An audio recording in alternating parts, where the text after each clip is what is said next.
अस्सलाम वालेकुम। पाकिस्तान अफेयर्स की सीरीज़ का ये हमारा नेक्स्ट लेक्चर है। हम इंसिडेंट जिस जिस तरह से हिस्ट्री में हुए हम उनको सीक्वेंस वाइज स्टडी कर रहे हैं। लास्ट वीडियो में हमने बात की थी 3 राउंड टेबल कॉन्फ्रेंसेस की। राउंड टेबल कॉन्फ्रेंसेस के नतीजे में जो उस टाइम पे लास्ट एक्ट था ब्रिटिशर्स के अंडर कि ब्रिटिश गवर्नमेंट ने जिस एक्ट को डिवाइस किया बिफोर इंडिपेंडेंस, तो ये लास्ट था 1935 का एक्ट। वो डिवाइस हुआ तो उसकी कंप्लीट डिटेल को हम इसमें डिस्कस करेंगे। हम फर्स्ट इंट्रोडक्शन देखेंगे, देन हिस्टोरिकल बैकग्राउंड देखेंगे इस एक्ट का कि किन कंडीशंस के अंदर इस एक्ट को प्रेजेंट किया गया, देन इसमें की प्रोविजंस, इसकी जो इंपॉर्टेंट की फीचर्स हैं उनको डिस्कस करेंगे, और अभी रेलिवेंट हमारे कॉन्स्टिट्यूशन से क्या इसकी कंपैटिबिलिटी है उसको भी डिस्कस करेंगे, और क्रिटिसिज्म जो किया गया इस एक्ट पर तो उसको भी हम इस वीडियो में डिस्कस करेंगे। अगर आपको इस वीडियो के नोट्स चाहिए तो आप कमेंट सेक्शन में दिए गए लिंक को विजिट कर सकते हैं। हिस्ट्री को अंडरस्टैंड करने के लिए कनेक्टिविटी बहुत ज़्यादा ज़रूरी है। आपको सीक्वेंस वाइज तमाम इंसिडेंट्स को अंडरस्टैंड करना मस्ट है। उसके लिए आप हमारे चैनल की पाकिस्तान स्टडीज़ की प्लेलिस्ट है उसको विजिट कर सकते हैं। तमाम लेक्चर्स को सीक्वेंस वाइज वहाँ पर हमने डिस्कस किया है विद हैंड रिटन नोट्स। तो come towards our topic, the government of India act 1935। इससे पहले जो एक्ट था वो था गवर्नमेंट ऑफ इंडिया एक्ट 1919। अगर आप अभी इस एक्ट को स्टडी करने चाह रहे हैं तो आपने मस्ट पिछली हिस्ट्री को, लास्ट हिस्ट्री जो है उसको अंडरस्टैंड किया होगा। तो किस तरह से साइमन कमीशन आया किसको स्टडी करने के लिए, 1919 एक्ट को, और देन उसके बाद नेहरू रिपोर्ट आई, और उसके बाद कायदे आज़म के 14 पॉइंट्स हुए, and then round table conferences हुई, और फिर एट द एंड ये कॉन्स्टिट्यूशन डिवाइस हो गया जिसका नाम था the government of India act 1935। आपको एक्ट को लेके मिसअंडरस्टूड नहीं करना बिल्कुल भी। एक्ट्स जो हैं वो उसी तरह से है जिस तरह से अभी हमारा कॉन्स्टिट्यूशन है।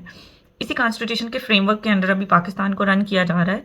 तो इसी तरह से उस टाइम पे सब कॉन्टिनेंट के लोगों को जिस कॉन्स्टिट्यूशन के अंदर जिस जो फ्रेमवर्क बनाया हुआ था कि इस तरह से हम रन करेंगे या इस तरह से गवर्नमेंट होगी, फला इंस्टीट्यूशन होगा और ये इंस्टीट्यूशन होगा, तो इसी तरह से जो है वो ये कॉन्स्टिट्यूशन भी थे उस टाइम पे जिनको एक्ट्स का नाम दिया जाता था। तो ये 1935 का एक्ट है। इसकी जो की प्रोविजन जो मोस्ट चेंजिंग्स की गई वो ये थी कि अबॉलिश, फर्स्ट पॉइंट नंबर पे गवर्नमेंट ऑफ इंडिया एक्ट में 1935 में अबॉलिश कर दिया गया डायरार्की को। अगर आपने 1919 का एक्ट जो है उसको स्टडी किया है तो आपको पता होगा कि फर्स्ट टाइम डायरार्की उस ही एक्ट में इंट्रोड्यूस करवाई गई थी। तो अभी इसमें आके जो है वो डायरार्की को क्या कर दिया गया, प्रोविंसेस लेवल पर डायरार्की को इंट्रोड्यूस करवाया गया था, उसको अब अबॉलिश कर दिया गया और प्रोविंसेस को कंप्लीट क्या दे दी गई, ऑटोनॉमी कि ऑटोनॉमस यूनिट्स हैं, कोई ट्रांसफर्ड और कोई रेजिड्यूरी सब्जेक्ट्स नहीं है, कंप्लीट पावर जो है वो प्रोविंस के पास है। सेकेंड नंबर पे बाय कैमलरिज्म इंट्रोड्यूस करवाया गया 6 प्रोविंसेस में, और एट सेंटर लेवल में भी 2 हाउसेस थे। बाय कैमलरिज्म मीन्स कि 2 हाउसेस होंगे, जिस तरह से अभी पाकिस्तान भी क्या है, बाय कैमरल है हमारा जो है कंट्री, या हमारी जो पार्लियामेंट है वो क्या है, बाय कैमरल है। तो इसी तरह से इन्होंने अब, लेकिन हमारे प्रोविंसेस बाय कैमरल नहीं है, लेकिन उस टाइम पे उन्होंने 6 प्रोविंसेस को भी बाय कैमलरिज्म इंट्रोड्यूस करवाया। प्रोविंसेस में भी अब कौन से प्रोविंसेस थे उनको हम लास्ट पे उनके नेम भी देखेंगे। एंड देन डायरार्की अडॉप्ट की गई एट सेंटर। इससे पहले प्रोविंस में फर्स्ट टाइम डायरार्की को इंट्रोड्यूस करवाया गया था इन 1919 के एक्ट में, और 1935 के एक्ट में डायरार्की सेंटर में कर दी गई rather than provinces. And then divide कर दिया गया पार्ट्स को इन 3 लिस्ट। अभी भी देखें, अगर हम पाकिस्तान की बात करें तो कुछ ऐसे काम हैं, कुछ ऐसी पार्ट्स हैं, जैसे एजुकेशन की जो पार है वो किसके पास है, प्रोविंस के पास है। तो ये पार्ट्स हैं, प्रोविंशियल लिस्ट में ये मेंशन है कि एजुकेशन पे लेजिस्लेशन कौन करेगा, कोई भी एक्ट लेना होगा, कुछ भी करना होगा तो वो प्रोविंसेस लेंगे। सिंध के अपनी लेजिस्लेशन होगी एजुकेशन के लिए, पंजाब की अपनी लेजिस्लेशन होगी। तो इस तरह से लिस्ट होती हैं, फेडरल लिस्ट, प्रोविंशियल लिस्ट और कनकरेंट लिस्ट। फेडरल लिस्ट वो जिन पर सिर्फ सेंटर लेजिस्लेशन कर सकता है, और प्रोविंशियल लिस्ट वो होती हैं जिन पर जस्ट प्रोविंस लेजिस्लेशन कर सकता है, और कनकरेंट लिस्ट जो है वो मतलब मिल के डिसाइड किया जाता है कि क्या किया जाएगा। उसके लिए दोनों की जो है कंपैटिबिलिटी होनी मस्ट है। नेक्स्ट 5th नंबर पे जो काम किया गया, established all India federation reserve bank of India, मतलब ऑल इंडिया फेडरेशन बना दिया गया, इंडिया को फेडरल कंट्री है ये कहा गया, और रिजर्व बैंक ऑफ इंडिया एक बना दी गई। Provincial and joint public service commission, competitive exam होंगे और उसके बाद गवर्नमेंट जॉब्स मिलेंगी तो उसके लिए भी एक कमीशन बना दिया गया in government of India act 1935। अब ये है कि क्या हिस्टोरिकल बैकग्राउंड क्या था, क्या रीजन थी कि किस वजह से इंडियन एक्ट 1935 आया, तो उसको पहले भी आपको साइमन कमीशन, नेहरू रिपोर्ट, कायदे आज़म के 14 points, and then round table conferences, या किस तरह से हिस्टोरिकली ये सब कुछ हुआ। तो अभी एक government act 1990 was not satisfactory, तो इसका हम एक बार फिर से डिस्कस कर लेते हैं। तो फर्स्ट ये था कि 1919 का एक्ट जो 1935 से पहले आया, सेटिस्फैक्ट्री नहीं था, not for the native Indians. तो उसको रिव्यू करने के लिए साइमन कमीशन आया।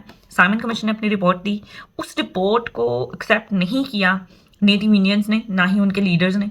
तो ठीक है, ब्रिटिशर्स ने कहा ठीक है आपको ये नहीं पसंद, आप अपना कॉन्स्टिट्यूशन रिवाइज करें। It led to Nehru report and Jinnah 14 points. तो उसके नतीजे में इंडियन नेशनल कांग्रेस ने जो रिपोर्ट दी वो थी नेहरू रिपोर्ट, और जो मुस्लिम लीग ने अपनी रिपोर्ट दी वो थी जिनाह के 14 पॉइंट्स। यानी नेहरू रिपोर्ट में डिमांड थी कि ये हो, ये इस तरह से होना चाहिए हमारा कॉन्स्टिट्यूशन, और जिन्ना ने जो दिया वो उनके 14 पॉइंट्स थे। फिर जब कोई भी, ना ब्रिटिशर्स का कॉन्स्टिट्यूशन एक्सेप्ट हुआ, ना इंडियन नेशनल कांग्रेस का, और ना ही मुस्लिम लीग का, तो फिर उसके नतीजे में राउंड टेबल कॉन्फ्रेंसेज हुई, जिनको हमने अपनी लास्ट वीडियो में डिटेल में डिस्कस किया कि कोई भी नतीजा नहीं निकला राउंड टेबल कॉन्फ्रेंसेज का। It was a complete failure. तो फिर क्या हुआ, ब्रिटिशर्स ने कहा, अब सबसे पावरफुल तो वहाँ पर तीनों में से कौन थे, one was Indian national Congress, one was Muslim league and the other was Britishers. तो एब्सोल्युटली ब्रिटिशर्स की ही पार चल रही थी। तो उन्होंने फिर कहा कि ठीक है, कोई भी पॉइंट नहीं आ रहा, किसी भी चीज़ पर हम अग्री नहीं हो रहा कोई भी, तो ठीक है, उन्होंने वाइट पेपर रिलीज़ किया on the recommendations of round table conferences. Round table conferences में जो भी रिकमेंडेशंस थी उनके अकॉर्डिंग उन्होंने एक वाइट पेपर रिलीज़ किया, और उन्होंने कहा कि ठीक है, अब हम आपका एक्ट बना रहे हैं, कॉन्स्टिट्यूशन हम खुद ही डिवाइस कर रहे हैं। तो उन्होंने खुद ही जो है वो कॉन्स्टिट्यूशन बना दिया, ये कह के कि हमने सबसे कंसल्टेशन कर ली है, हमने इंडियन नेशनल कांग्रेस से भी कंसल्टेशन कर ली है और मुस्लिम लीग से भी कर ली है।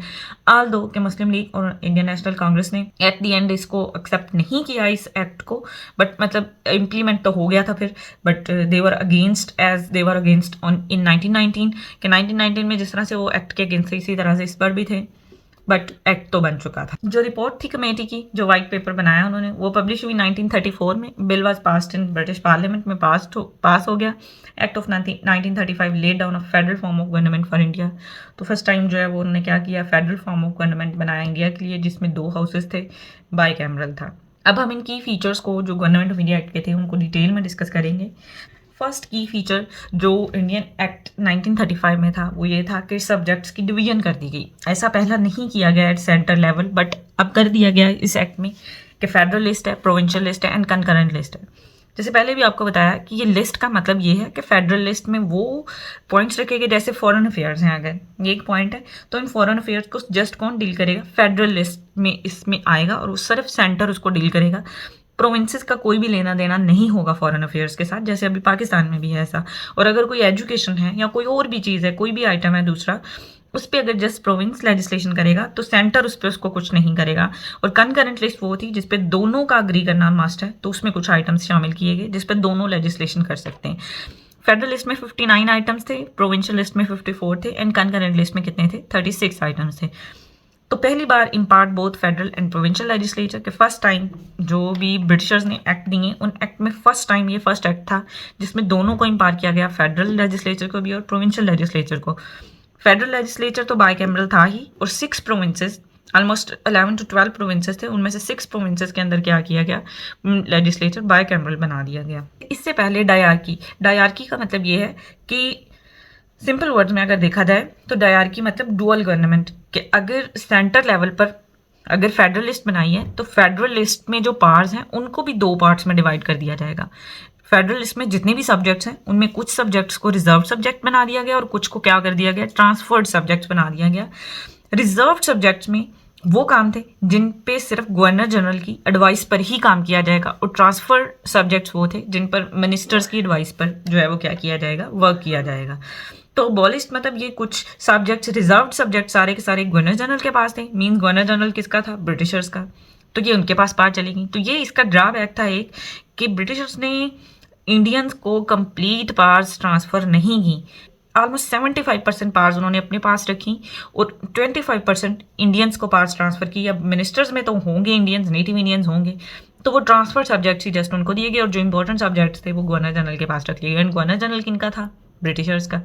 तो it abolished at provincial level and introduce at central level. Centre पे उसको इंट्रोड्यूस करा दिया गया डायरकी को, और प्रोविंशियल लेवल पर उसको ख़त्म कर दिया गया। प्रोविंशियल लेवल में रिजर्व सब्जेक्ट और ट्रांसफर सब्जेक्ट को नहीं रखा गया फिर। तो सारी बात किस चीज़ की है, लेजिस्लेशन की। डायरकी है या सब्जेक्ट है जो भी, ये क्या है कि आप किन टॉपिक्स पर, किन पॉइंट्स पर, किन सब्जेक्ट्स पर लेजिस्लेशन कर सकते हैं और किन पर नहीं कर सकते। तो नेटिव इंडियंस के पास पार्ट थी कि वो जस्ट ट्रांसफर्ड सब्जेक्ट्स पर कर सकते हैं लेजिस्लेशन। रिजर्व सब्जेक्ट सारे के सारे किसके पास होंगे, गवर्नर जनरल के पास।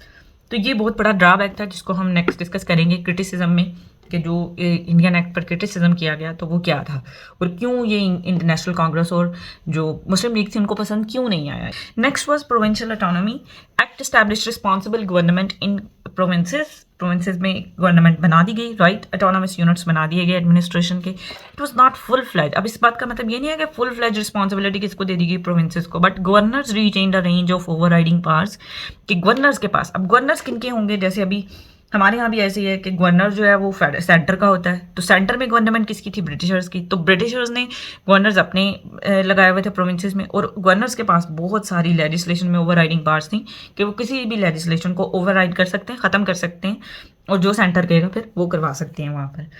Next was all India federation included British India, provinces and Indian states, सबको उसमें शामिल कर दिया गया, और ये कहा गया कि India with be federation if 50% of Indian states join. ये भी ड्रॉबैक था एक कि सारी की सारी स्टेट्स अंडर नहीं थी उस फेडरेशन के, बल्कि ये कहा गया, ये मतलब ये उन पे डिपेंड कर दिया गया कि जो भी इंडियन स्टेट्स के प्रिंसेस हैं या जो भी उनके हेड हैं वो चाहें तो उस फेडरेशन में क्या हो सकते हैं, शामिल हो सकते हैं। तो इस तरह से इंडिया को ऑल इंडिया फेडरेशन बना दिया गया उस time. Next most important, by cameral legislature. पहले भी हमने डिस्कस किया है कि कहा गया कि ठीक है 2 हाउसेस होंगे, upper house and lower house and upper house. Federal assembly was lower house and council of state was upper house. Implemented in 6 of 11 provinces, तो टोटल 11 प्रोविंसेस थे उस टाइम पे ब्रिटिशर्स के अंडर, तो उन्होंने उसको 6 में इंप्लीमेंट किया, Bengal, Bombay, Madras, Bihar, Assam and united 7 provinces में। Legislative council and legislative assembly, legislative council जो है और असेंबली, ये भी लोअर और अपर हाउस था किसका, प्रोविंसेस का, बिकॉज इन प्रोविंसेस को भी क्या किया गया था, बाई कैमरल कर दिया गया। अभी पाकिस्तान में सारे प्रोविंसेस क्या हैं, यूनी कैमरल हैं। यूएस की स्टेट्स की अगर हम बात करें तो यूएस की स्टेट्स जो हैं वो सारी की सारी क्या हैं, बाई कैमरल हैं, मतलब उनके 2 हाउसेज हैं। तो इसी तरह से उस टाइम पे भी उन्होंने क्या किया, कुछ प्रोविंसेस को बाई कैमरल बना दिया ताकि ऑटोनॉमी जो है वो अपनी तरफ से देना चाह रहे थे वो इंडियंस को। एक और फीचर जो शामिल किया गया वो था फेडरल कोर्ट का, इससे पहले नहीं था। सारे कोर्ट के जो डिसीजन हैं वो ब्रिटिशर्स की तरफ से ही होते थे। Court interpret the act and adjudicate disputes relating to federal matters, के जितने भी मैटर्स होंगे इन सबको वो कोर्ट डिसाइड करेगा। उसके अलावा सेंटर में या प्रोविंसेस में या मेंबर यूनिट्स में जो भी कन्फ्लिक्ट होगा उसको रिजॉल्व करने के लिए क्या होगा, फेडरल कोर्ट जो है वो उस पर क्या करेगा, एक्ट करेगा, उसको रिजॉल्व करने की कंप्लीट जो है वो ट्राई करेगा ताकि कोई भी जो डिस्प्यूट्स हैं वो ना हो। जैसे अभी भी अगर हम देखें तो कॉन्स्टिट्यूशनल बॉडीज़ बनाई जाती हैं जो कि सेंटर और प्रोविंस के रिलेशंस को बेटर बनाने के लिए या उनके डिस्प्यूट्स को रिजॉल्व करवाने के लिए इंडिया पाकिस्तान में मौजूद हैं। तो ये सारे जो अभी पाकिस्तान और इंडिया का कॉन्स्टिट्यूशन अगर हम देखें तो ये कहाँ से बोरो किया गया है, यही इंडियन एक्ट 1935 से। Abolition of Indian council of secretary of state, तो ये एक इंपॉर्टेंट बहुत ज़्यादा फीचर था कि अबॉलिश कर दिया गया council of secretary of state को, which was created in 1858। War of independence से पहले जो गवर्नमेंट थी यहाँ पर वो किसकी थी, ईस्ट इंडिया कंपनी की। ये एमसीक्यू है इंपॉर्टेंट, बहुत बार पेपर में आया है कि रियल जो ब्रिटिश गवर्नमेंट है वो कब इस्टेब्लिश हुई इंडिया में, सब कॉन्टिनेंट में, तो वो कब हुई, after war of independence. Independence के बाद जो है वो कंप्लीट पार गई ब्रिटिश गवर्नमेंट के पास। उससे पहले जो रूल कर रहे थे सब कॉन्टिनेंट को वो क्या थी, ईस्ट इंडिया कंपनी थी। मतलब वो ब्रिटेन ही थे लेकिन गवर्नमेंट के अंडर नहीं था, बल्कि वो ईस्ट इंडिया कंपनी के अंडर था। लेकिन आफ्टर वार ऑफ इंडिपेंडेंस ये सारा कुछ किसके कंट्रोल में चला गया, ब्रिटिश गवर्नमेंट के अंडर, और उन्होंने फिर सेक्रेटरी ऑफ स्टेट का जो इंस्टीट्यूशन बनाया था तो इसको 1935 के एक्ट में अबॉलिश कर दिया गया। Next is significance of government of India act 1935। इसमें डिसेंट्रलाइज कर दिया गया फर्स्ट नंबर पे गवर्नमेंट को। डिसेंट्रलाइज का मतलब ये है कि सेंटर से ज़्यादा पार्ट्स किसको दे दी गई, प्रोविंसेस को। मतलब ब्रिटिशर्स ने कंप्लीट ट्राई किया कि जो प्रोविंसेस हैं उनको ऑटोनोमस जो है वो कर दिया जाए, क्योंकि एक तो ट्रांसफ़र और रिजर्व सब्जेक्ट्स का भी उन्होंने काम ख़त्म कर दिया, डायरकी को ख़त्म कर दिया प्रोविंसेस में से। तो डिसेंट्रलाइज फॉर्म ऑफ गवर्नमेंट हो गई कि फेडरल फॉर्म यही होती है, फेडरल फॉर्म ऑफ गवर्नमेंट जिसमें डिसेंट्रलाइजेशन हो, मतलब ज़्यादा से ज़्यादा पावर किसके पास हो, प्रोविंसेस के पास। तो ऐसा किया इन्होंने ब्रिटिशर्स ने। सेपरेट इलेक्टोरेट फॉर वेमेन, मतलब अब इसमें ये एक एडिशन कर दिया ब्रिटिशर्स ने कि पहले जस्ट मुस्लिम्स या कुछ मिनॉरिटीज़ के पास सेपरेट इलेक्टोरेट था, वेमेन को अलग से इलेक्टोरेट दे दिया गया। तो ये एक हाई फाई बात थी कि इस एक्ट में ये कहा गया कि वेमेन के पास अलग से सेपरेट इलेक्टोरेट होगा, वेमेन खुद खड़ी हो सकती हैं कॉन्स्टिट्यूंसी से। First time autonomous status for provinces, वही बात कि डिसेंट्रलाइजेशन हुई, डायरकी को जो है वो अबॉलिश कर दिया गया फॉर प्रोविंसेस और सेंटर में इसको इंट्रोड्यूस करवाया गया। तो ऑटोनोमस कौन हो गए, प्रोविंसेस के पास बहुत ज़्यादा पावर्स आ गई जो प्रोविंशियल लिस्ट की फॉर्म में थी। Establishment of federal government India में फर्स्ट टाइम जो है वो कंप्लीट एक फेडरल गवर्नमेंट इस्टेब्लिश हुई, जिसमें 2 हाउसेस थे, बाई कैमरल था और कुछ प्रोविंसेस के पास भी बाई कैमरलिज्म था। India and Pakistani constitution borrowed many provisions from the Indian act 1935। अगर हम करंट कॉन्स्टिट्यूशंस देखें, चाहे वो इंडिया का हो चाहे वो पाकिस्तान का हो, पाकिस्तान तो इवन दो के काफ़ी देर तक पाकिस्तान का कॉन्स्टिट्यूशन 1956 में फर्स्ट कॉन्स्टिट्यूशन आया, तो वो ऑलमोस्ट मतलब 10 ईयर्स ही हो जाते हैं, 9 to 10 ईयर्स। तब तक पाकिस्तान को किसके अंडर ही रन किया जाता रहा? इंडियन एक्ट 1935 के अंडर। बस ऑब्जेक्टिव रेजोल्यूशन के कुछ पॉइंट्स को जो है वो शामिल कर लिया गया इसमें। तो एज अ मुस्लिम कंट्री उसके बाद जो पाकिस्तान ने भी कॉन्स्टिट्यूशन बनाया, या इंडिया का भी जो कॉन्स्टिट्यूशन है फर्स्ट अभी जो कॉन्स्टिट्यूशन है, तो उसकी बहुत सारी प्रोविजंस कहाँ से बोरो की गई हैं? गवर्नमेंट ऑफ इंडिया एक्ट 1935 से। तो उसके अलावा जैसे पब्लिक सर्विस कमीशन है दोनों कंट्रीज़ में, और दोनों कंट्रीज़ में जैसे गवर्नर्स होते हैं प्रोविंसेस के, तो ये सब जो पॉइंट्स हैं वो कहाँ से बोरो किए गए हैं? Government of India act 1935। Last जो हमारा पॉइंट है वो है क्रिटिसिज्म ऑन इंडियन एक्ट 1935 कि इंडियन एक्ट 1935 को नेटिव इंडियंस ने क्यों एक्सेप्ट नहीं किया और कैसे उन्होंने क्या इस पर क्रिटिसाइज़ किया, क्या क्या था जो इसके बारे में कहा गया। तो फर्स्ट तो ये कि act fail to provide a proper federal structure, most powers were given to the governors. ज़्यादा से ज़्यादा पावर्स किसको दी गई थी? गवर्नर्स को। अब इसकी रीज़न क्या थी? Because governors were from Britishers के थे गवर्नर्स, वो नेटिव इंडियंस नहीं थे। तो सारी की सारी पार्स क्या कर दी गई? बहुत ज़्यादा पार्स, सारी पार्स नहीं बट ज़्यादातर पार्स जो हैं वो किसको दे दी गई? गवर्नर्स को। और ये भी कहा गया कि जो गवर्नर्स हैं वो ओवरराइड भी कर सकते हैं बहुत सारी लेजिस्लेशन को। तो ये बहुत बड़ा ड्रॉबैक था और बहुत बड़ा प्रॉब्लम था for native Indians. Act fail to provide individuals with constitutional flexibility, उसके अलावा इसमें अमेंडमेंट करना बहुत ज़्यादा डिफिकल्ट बना दिया गया था, और ये कम्प्लीटली एक फेलियर था इस हिसाब से कि इसमें अगर कोई अमेंडमेंट करनी हो तो वो कैसे की जा सकती है। नेक्स्ट जो रिस्पॉन्स था, जो रिस्पॉन्ड किया मुस्लिम लीग और कांग्रेस ने इस पे क्रिटिसिज्म को लेकर, अगर हम देखें कि मुस्लिम लीग और इंडियन नेशनल कांग्रेस का क्या रिस्पॉन्स था इस पर, दोनों ही डिससेटिस्फाई थे इस पर। Both the Muslim League and Congress expressed dissatisfaction over it. League condemned the act for being detrimental both for the British India and the Indian states.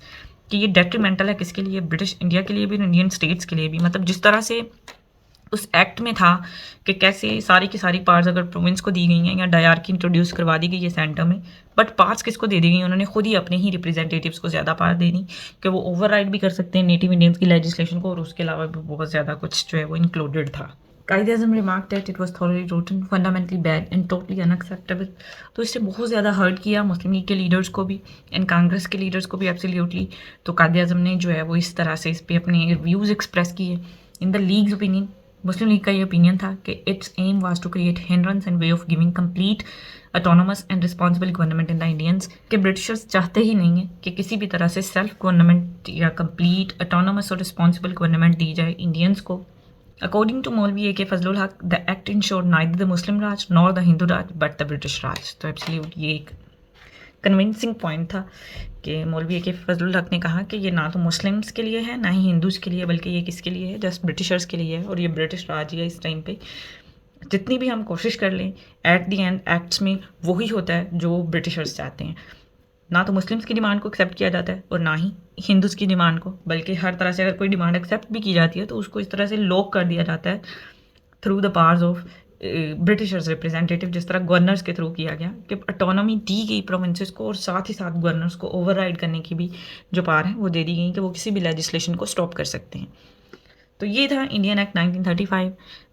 History की नेक्स्ट वीडियो को, जो भी हिस्ट्री का next incident है उसको हम अपनी next video में डिस्कस करेंगे।